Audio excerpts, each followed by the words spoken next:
はい、おはようございます。ジンギター工房の神谷です。いつもご視聴ありがとうございます。質問&リクエストフォームから取り上げます。毎回質問&リクエストフォームですね。なかなか自分のやりたいことができません。はい、フェンダーアメリカンウルトラ V を使用しています。質問なのですが、ブリッジを取り替えることで原稿を下げることはできるのでしょうか。ネックはストレートに近いやや順反りにしています。5弦の12フレット弦高は 3.5mm で問題ないのですが、1弦は12フレットで 3mm 以下になりません。ブリッジを見たときにサドル高さを一番低い状態にしたとき、ボディからの高さが 12mm ほどなのですが、レイクランドでは 11mm なので可能なのかなと思いました。また1年経っていないのですが、ブリッジの弦が当たる箇所の削れがあるので、弦高を下げることもできるのなら取り替えを検討しています。はい、こういうご質問をいただきました。ありがとうございます。アメリカンウルトラ V、ベースのことですよね。ベースですよね。レイクランドっていうふうにも書いてあるので、5弦ベースで12フレットの弦高が 3.5mm ってことは、高めが好みなのかなっていう気がします。もうあと 1mm ぐらい低くてもいいんじゃないかなって私は思うんですけれど、この辺はね、好みによるので全然問題ないと思います。よくあるんですよね。ブリッジサドル側を限界まで低くしたにもかかわらず、まだまだ弦高が高い。これ以上弦高を低くできない、物理的に。というのはよくあります。そういう場合に、まず何をするかって言いますと、ネックポケットにシムを入れて、ネック角度を少しつけてあげる。そうすることによって、弦高をもっともっと低くできるようにはなります。で、ただし、その、シムっていうものの存在が非常に気になるとか、嫌だ、精神的に嫌だって思う人っていうのは結構いらっしゃるんですね。で、そういう場合に、じゃあ、選択肢の2番目として、ネックポケット全体に傾斜した薄い板を敷いてあげること。こんなようなものが売られてるんですけれど、これはストラットと、ジャズベとかプレベでも合うのかな、合うものが売られてるんですかね。ちょっとわかんないですけど、薄い傾斜した板をネックポケットに貼り付けてあげて、貼り付けるんじゃないや、挟んであげるだけですかね。で、ネックに角度をつけてあげる。そういう方法がありますね。で、あとはネックポケット自体を斜めに少し削ってあげてしまうっていうことも方法としてあります。最終的にどうにもこうにも無理なんであれば、例えばね、ブリッジを今の仕様とはかけ離れたような仕様の寸法のブリッジにしたいとかっていう場合、そういう場合は今度はブリッジをこうボディにマウントする、そのボディ側を少しこうザグって、でブリッジ自体をこう落とし込んであげて、そういう風な処置をすることもありますね。たまにあります、そういうことが。ただね、その場合にはブリッジをこうボディにこう落とし込みすぎると、弦をブリッジの後ろからこう差し込みますよね。そうするとボールエンドがボディに当たってしまって弦が取り付けられなくなってしまうことがあるんですね。なのでそういう場合はボールエンドがこう干渉する場所もボディ側をこう削ってあげないとうまく弦が入らないってこともあるので、そこは注意が必要ですね。このご質問の内容でサドルの高さを一番低くした時にボディからの高さが 12mm ほどって書いてありますね。要は言い換えればブリッジプレートの底面からサドルの頂点までが 12mm ということですね。一方そのレイクランドでは、その部分が 11mm っていうことなので、その差がわずか 1mm あると。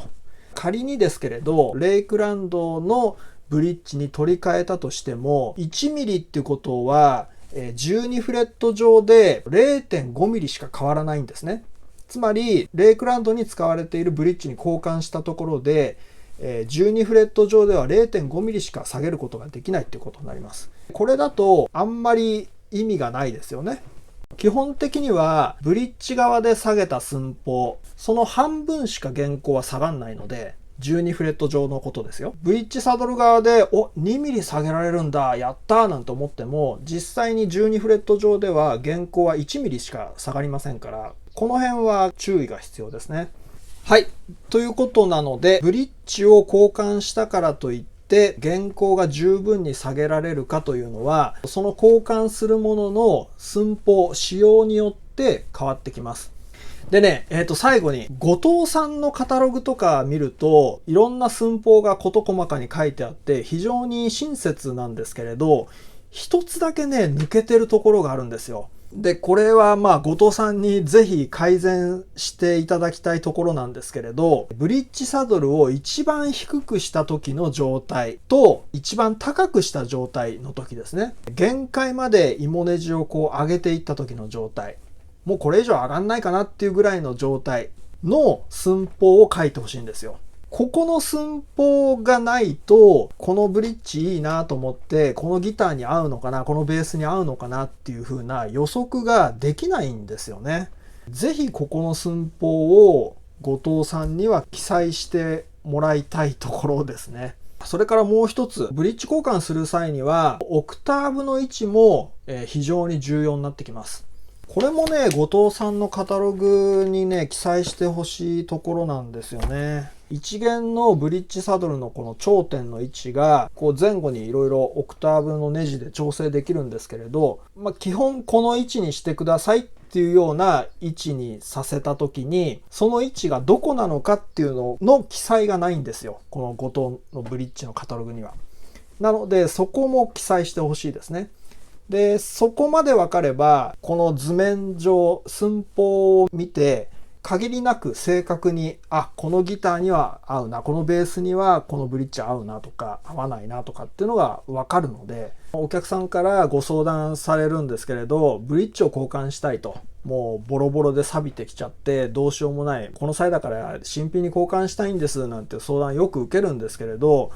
後藤のカタログをこうやってにらめっこしても、今までの経験上、サドルのこの寸法が直径8ミリだから、いろいろ頭の中で考えて、想像しながら、これでいけるだろうみたいな感じで、選択肢としてはこれとこれとこれですよみたいな感じでご提案するんですけれど、寸法をどうにか記載してほしいですね。そうしないと、いざ取り寄せたブリッジが実際にマウントしてみて、やっぱり原稿を思うように下がりませんでしたっていうことになっちゃうので、ほんとここは改善してほしいですよね、後藤さんね。世界の後藤さん。なので、ブリッジ交換っていうのは、慎重に行った方がいいですね。目的の原稿に下げられないことっていうのもやっぱり多くあるので、はい。はい、では次いきます。毎回動画を楽しみにしております。ストラトタイプのギターで3弦をベンドするとチューナー読みで10セント下がり、アームを使うと0点に戻ります。ロックペグにオイル牛骨ナット、ブリッジは VS100N で、ナットにはグリス塗布しております。このベンドしたらフラットするという症状は治りますでしょうか？まず、ストラトタイプのギターで、これね、こういう場合は原因をね、一つずつ目を積んでいくしかないんですよね。ブリッジがまず VS100N っていうことなので、後藤のウィルキンソンタイプですね。こういうやつですね。で、これは2点支持なので、ごく普通のストラトの6点のタイプ、6本のネジで止まってるものよりかは、チューニングは安定するはずなんですよ。フロイトローズもそうですけれど。フローティング状態で使われてるってことを前提として話しますけれど、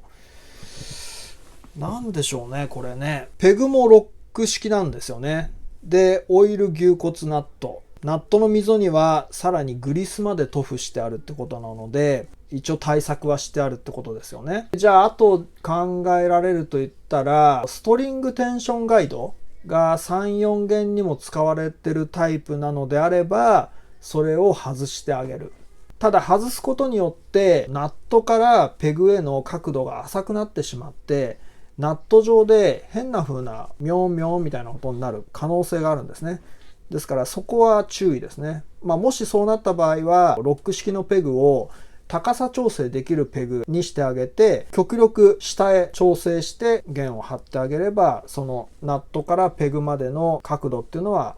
稼げると思います。文面を見る限り対策は全て行っててるので、あとはですね、考えられるとすれば、このブリッジのスタッド、この2点支持の部分ですね。この部分の接する部分、ここの部分が金属が潰れていたりとか、錆とかで鋭角になっていない場合っていうのは、チューニングが狂いやすい原因になります。まあでも3弦だけっていうことなので、もしかしたら、そもそも3弦のナットの溝だけちょっときつかったりね、するってこともあるかもしれないです。いかにそのグリスをとかを塗って滑りを良くする対策をしていたとしても、そもそもの溝が弦に対してきつかったりすると、狭かったりすると意味がないので、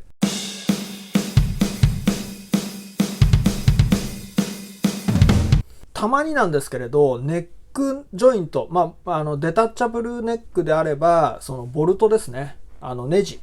ボディとネックを取り付けているネジが緩んでたりしてがっちり固定されてない場合っていうのは、アーミングした時とかに音程が狂いやすくなる原因になります。あとフロイドローズの場合だと、ロックナットだったら、そのロックナットを取り付けてるネジが緩んでると同じように安定しないこともありますね。